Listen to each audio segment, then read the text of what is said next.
ফেনীতে ধীরে ধীরে নামছে বন্যার পানি, ভেসে উঠছে ক্ষয়ক্ষতির চিত্র।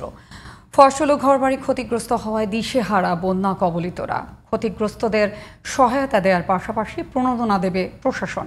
ফেনী প্রতিনিধি জুবাইর রহমানের রিপোর্ট জানাচ্ছেন কিরণ মুস্তফা।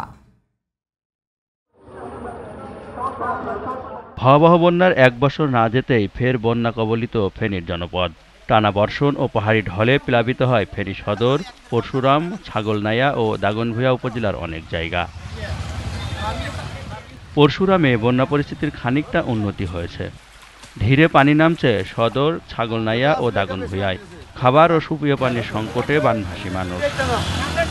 পানি কমার সঙ্গে সঙ্গে ফুটে উঠছে ক্ষয়ক্ষতির চিহ্ন। কৃষি অফিসের প্রাথমিক তথ্য বলছে ১,৬০০ হেক্টর জমির ফসল নষ্ট হয়েছে। ভেসে গেছে ২২,০০০-এর বেশি পুকুর ও মাছের ঘের। ৬৪,৯৮,৭৫০ টাকার প্রাণী সম্পদের ক্ষতি হয়েছে।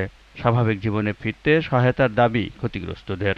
আঙ্গো ঘর দুয়ার ব্যাগ নিছে আতে এখন হিন্দনা কাগজ কিছু এনতে মারি না ব্যাগ কিছু গাঙ্গে নিছে গই গরু ঘরেও পানি আর থাকার ঘরেও পানি, বাচ্চা কাচ্চা নিয়ে বহুত কষ্ট হইতে আছে। শুধু চালটা গাছের সাথে আটকে রয়েছে, কিন্তু ঘরের ভিতর কিছু নেই। এই যে মানুষের খানা দানা কিছুই নেই, তো এখন আমরা রোড কোন রকম চলবে, আমরা নিজস্ব লোক আরো কেন কাজ করে লোক বল আমরা কোন রকম সমান করে দিয়ে লোক পার বেললে। ৮৩টি আশ্রয় কেন্দ্রে আশ্রয় নেওয়া ৯,৫০০-এর মধ্যে বাড়ি ফিরেছেন ৫,০০০ মানুষ।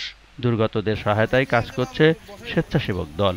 ক্ষতিগ্রস্তদের প্রণোদনা দেওয়ার আশ্বাস দিয়েছে প্রশাসন। যেহেতু পানি নামতে শুরু করছে, এখন কিন্তু বন্যার প্রকৃত ক্ষয়ক্ষতি কিন্তু দৃশ্যমান হচ্ছে।